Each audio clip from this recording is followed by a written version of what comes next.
నిఖిల్ కావ్య గురించి మనకి తెలీదు కానీ, కొన్ని విషయాలైతే తెర వెనకాల జరుగుతున్నాయి. అయితే మొత్తం సీరియల్ ప్రపంచం అందరూ కూడా నిఖిల్, కావ్య కలవాలని కోరుకుంటున్నారు. అయితే కావ్యకి సూపర్ డూపర్ బెస్ట్ ఫ్రెండ్ ఎవరైనా ఉన్నారంటే అది మన రక్ష గౌడ. అంటే 'గుప్పెడంత మనసు' సీరియల్ మన వసుధర. వసుధర మొన్న బర్త్‌డే చేసుకున్న సందర్భంగా కావ్యని తను పర్సనల్‌గా కలవడం కూడా జరిగింది. అయితే తను కూడా బెస్ట్ విషెస్‌ని అందజేసింది. ఇక కావ్యని కలిసిన తర్వాత తనతో చాలా పర్సనల్ విషయాలు మాట్లాడింది. నిజానికి బయట సోషల్ మీడియాలో కానీ, మెయిన్ మీడియాలో కానీ, స్టార్మాలో కానీ నిఖిల్, కావ్యకి సంబంధించిన వార్తలు విపరీతంగా వైరల్ అవుతున్నాయి.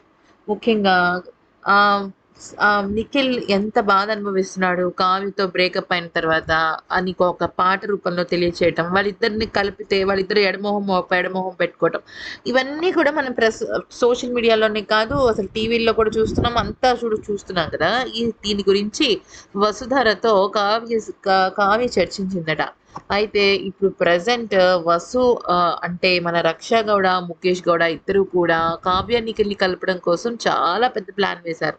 అయితే నిజానికి దీనిలో ప్లాన్ కన్నా అనడం కన్నా కూడా కావ్యకి తను ఒక ఐడియా ఇచ్చిందనమాట. అదేంటి అంటే తను ప్రస్తుతం తను నీ గురించి ఏమనుకుంటున్నాడు, నువ్వు తన గురించి ఏమనుకుంటున్నావు అనే విషయాన్ని ఇద్దరు కన్వే చేసుకోండి. గతం గురించి మీరిప్పుడు మాట్లాడొద్దు.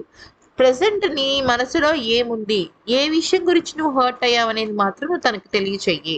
అలాగే తను ఏ విషయం గురించి హర్ట్ అయ్యాడు, లేదా ఏ విషయం గురించి తను మర్చిపోవాలనుకుంటున్నాడని తను నీకు చెప్తే ఒక క్లారిటీ వస్తుంది. ఒక క్లారిటీ ఆఫ్ థాట్ వస్తుంది. మీ ఇద్దరు మ్యూచువల్‌గా అట్‌లీస్ట్ అర్థం చేసుకున్న వారుగా అవుతారు కదా! అని చెప్పేసి కావ్యకి వసు ఒక ఇది సజెషన్ ఇచ్చిందట. అయితే శంఖంలో పోస్తేనే తీర్థం అన్నట్టుగా ఎవరు చెప్తేనే వాళ్ళకి సంబంధించి వినడం జరుగుతుంది కదా! ప్రస్తుతం కావ్య కూడా దీని గురించి ఆలోచిస్తూ నిఖిల్‌తో అదే విషయం మాట్లాడడానికి, చర్చించడానికి సిద్ధమైందంట.